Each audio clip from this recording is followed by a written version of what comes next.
Dia datang dengan keyakinan yang teguh pada kuasa Tuhan. Perhatikan ayat 2 bagian terakhir. Tuhan, jika Tuhan mau, Tuhan dapat mentahirkan aku. Sama sekali terlihat tidak ada sedikit keraguan di kata-katanya. Dia percaya penuh kuasa Yesus sanggup mentahirkannya, sanggup menyembuhkannya. Menurut para rabi, penyakit kusta adalah satu-satunya penyakit yang tidak bisa disembuhkan. Hanya Allah dengan mujizat yang bisa menyembuhkan. Tapi si kusta ini sangat yakin kalau Yesus mau, dia pasti sanggup menyembuhkan. Ya, itu keyakinan. Di dalam Basic Bible English, terjemahan bahasa Inggris, dia bilang bahwa you have power to make me clean. Engkau mempunyai kuasa untuk mentahirkan aku. Kalau engkau mau, engkau punya kuasa mentahirkan aku. Dan pada akhirnya kita lihat di ayat 3, Yesus bilang, aku mau, jadilah engkau tahir. Seketika itu juga tahirlah orang daripada kustanya. Memang Tuhan tidak selamanya mau mengabulkan doa kita kalau Tuhan doa itu tidak sesuai kehendaknya. Tapi kalau dia mau, tidak ada yang mustahil bagi dia. Amin. Saya waktu lahir hampir mati. Tapi papa saya berdoa dengan mama saya, kalau anak ini sampai selamat, kami persembahkan dia kepada Tuhan untuk jadi hamba Tuhan, jadi pendeta. Maka saya langsung dinasarkan waktu lahir. Maka dari kecil saya diindoktrinasi oleh orang tua, kamu akan jadi pendeta, jadi pendeta. Dan itu membuat saya tidak suka. Karena apa? Semua anak yang lain bisa punya cita-cita, hanya saya nggak boleh. Padahal saya sebenarnya cita-cita jadi astronot. Tapi setelah astronot ke bulan saya rasa-rasanya ketinggian ya. Turun dikit lah jadi pilot. Jadi saya cita-cita jadi pilot. Tapi orang tua saya bilang tidak, kau harus jadi pendeta. Maka saya sudah diajar sedemikian rupa. Diajar berkhotbah. Sampai saya berkhotbah pertama tuh kelas 2 SMP saya sudah berkhotbah. Saya khotbah KKR pertama tuh kelas 1 SMA. Dan saya sudah banyak keliling sebelum saya kuliah teologi, saya sudah berkhotbah KKR keliling.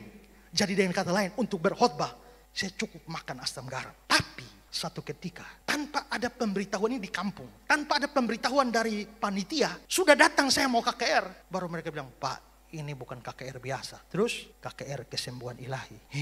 Kalau khotbah biasa saya bisa, tapi doa kesembuhan ini belum pernah. Terus bagaimana? Iya Pak, semua sudah datang. Dan waktu mau KKR saya lihat ini orang sakit semua. Ya, jadi akhirnya waktu saya khotbah saya hanya lihat ke arah sana saja, nggak mau lihat mereka itu. Tapi setelah saya panjang-panjangkan khotbah itu, tapi akhirnya habis juga. Dan harus berhadapan dengan orang sakit. Dan saya sudah tidak tahu bagaimana caranya. Lalu saya teringatlah, saya pernah lihat videonya Reinhard Bonnke. Waktu KKR kesembuhan ilahi. Dia suruh berdiri. Yang sakit di mata taruh tangan di mata. Yang sakit telinga taruh tangan di telinga. Sakit di jantung taruh tangan semua. Dalam nama Yesus sembuh. Malam ini kesembuhan terjadi. Siapa yang sudah sembuh maju dan bersaksi. Banyak orang maju dan bersaksi. Itu pernah saya lihat. Dan sekarang yang ada di kepala saya cuma videonya Reinhard Bonnke. Dan saya bilang, sekarang semua yang sakit bangkit berdiri. Berdiri. Taruh tangan di tempat yang sakit. Maka taruh. Apakah saudara percaya Tuhan Yesus punya kuasa menyembuhkan? Mereka bilang, amin. Dalam hati saya bilang, aduh. Dahulu kala Tuhan Yesus pernah membangkitkan orang mati. Membuat orang lumpuh berjalan. Orang tuli mendengar. Orang buta melihat. Malam ini juga dia akan buat mujizat kepada saudara. Ada amin? Amin. Aduh Tuhan. Ini kalau tidak jadi ini payah saya. Ya, dan mengikuti Reinhard Bonnke. Sekarang taruh tangan masing-masing. Semua sudah taruh. Dalam nama Yesus. Yesus yang tidak berubah dahulu sekarang. Dalam nama Yesus kesembuhan terjadi. Amin. Sekarang yang sudah sembuh maju dan bersaksi. Dan saya tunggu-tunggu. Tidak ada yang maju. Keringat saya mulai keluar. Tunggu-tunggu, mari kita menyanyi. Sambil menunggu yang sudah sembuh maju. Sudah menyanyi ulang 3-4 kali. Gak ada yang maju. Tiba-tiba saya dapat, dalam tanda petik, dapat ilham. Saudara-saudara, di Alkitab ada 10 orang kusta disembuhkan oleh Tuhan.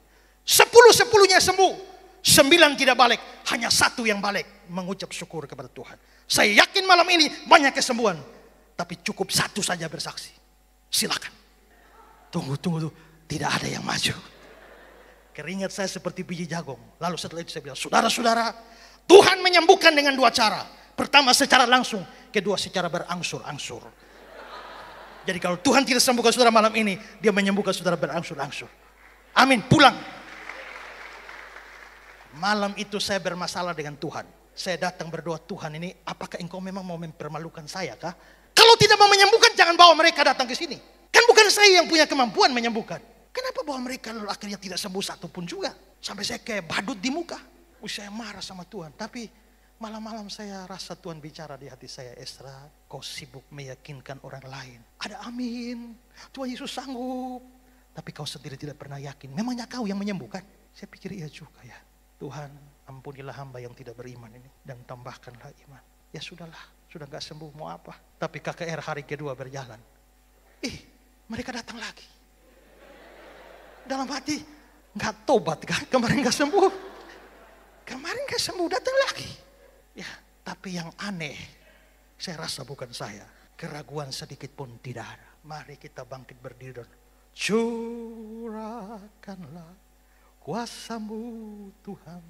Mujizat terjadi di tempat ini. Terus nyanyi. Kira-kira ulang ke-7.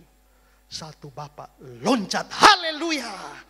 Dan dia lumpuh sekian belas tahun. Hari itu, malam itu juga berjalan. Dan saya juga kaget. Apakah itu karena saya? Bukan, kan saya belum berdoa. Baru nyanyi sudah sembuh duluan. Dan hari itu saya percaya, Tuhan, kalau Engkau mau tidak ada yang mustahil. Itu satu-satunya kasus kesembuhan dalam pelayanan saya. Karena selain itu, kebanyakan yang saya doa mati. Saya tidak diberi karunia untuk kesembuhan. Kalau ada hamba Tuhan lain diberi karunia kesembuhan, silakan. Tapi saya diberi karunia untuk mengajar firman Allah. Itu karunia saya. Yohanes Pembaptis pun tidak pernah membuat satu mujizat pun. Tapi semua yang dikatakan tentang orang ini, tentang Yesus, itu benar. Ya, jadi saya juga tidak perlu cemburu dengan orang yang punya karunia itu. Saya punya karunia mengajar firman Allah. Ya, saya pernah kunjungi orang sakit. Lihat dia, saya doa kasih dia lalu kasih buku. Bukunya dulu, maukah engkau sembuh?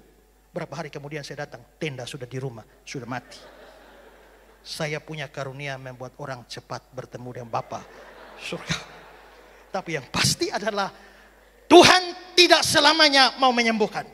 Paulus pun pernah sakit, duri dalam daging. Sudah 3 kali aku berseru. Tapi Tuhan bilang, cukuplah kasih karuniaku kepadamu. Tuhan tidak selamanya menyembuhkan.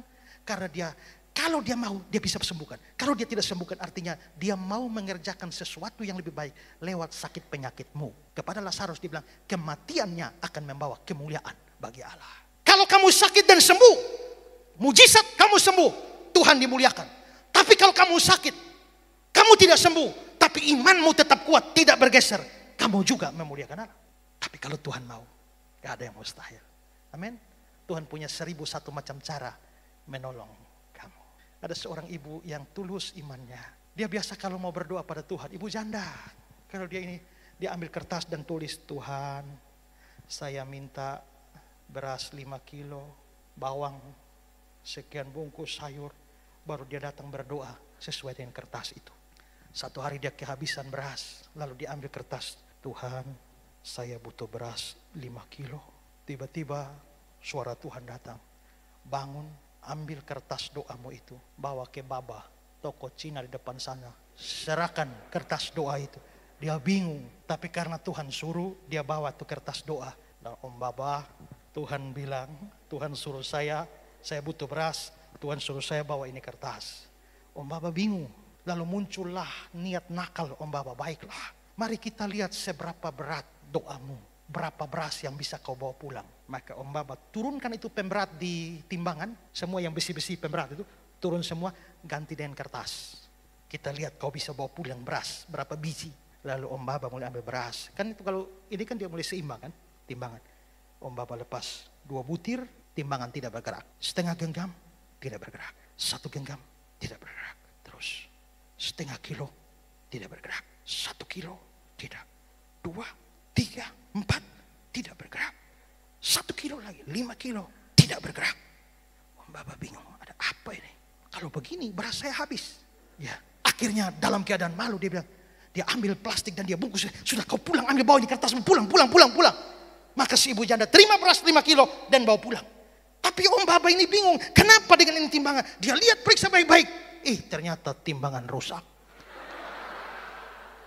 Terlepas dari timbangan rusak, ibu janda itu doanya tidak sudah dikabulkan oleh Tuhan, bukan? Kalau Tuhan mau nolong saudara, gak ada yang mustahil. Tidak perlu ragu. Yayasan Karya Bakti Esra Soru atau disingkat KABES hadir sebagai wadah untuk memberitakan Injil dan melayani secara holistik. Yayasan ini didirikan oleh Pendeta Esra Alfred Soru di Kota Kupang, Nusa Tenggara Timur dan bergerak di bidang sosial dan keagamaan. Yayasan ini memiliki visi menjadi lembaga yang mempunyai andil dalam membentuk kekristenan yang gigih dalam memberitakan Injil serta setia kepada ajaran yang alkitabiah dan melayani secara holistik. Dan misi dari yayasan ini yaitu melakukan pemberitaan Injil dan penyebaran ajaran yang alkitabiah secara langsung maupun melalui berbagai media, juga mempersiapkan dan mengutus misionaris-misionaris lokal ke berbagai wilayah, terutama ke pelosok-pelosok, serta mengadakan seminar-seminar atau pelatihan-pelatihan doktrinal, dan melakukan aksi-aksi sosial yang mengarah kepada pelayanan Kristiani yang bersifat holistik. Berikut serangkaian kegiatan yang telah dilaksanakan oleh Yayasan Karya Bakti Esra Soru. Bagi saudara dimanapun berada yang rindu untuk mendukung pelayanan kami, khususnya melalui dukungan dana, maka saudara dapat menyalurkannya ke nomor rekening yang tersedia. Untuk informasi selengkapnya dapat menghubungi Sekretariat Yayasan Karya Bakti Esra Soru melalui nomor berikut ini. Mari beritakan Injil dan melayani sesama dengan kasih bersama Yayasan Karya Bakti Esra Soru. Tuhan Yesus memberkati.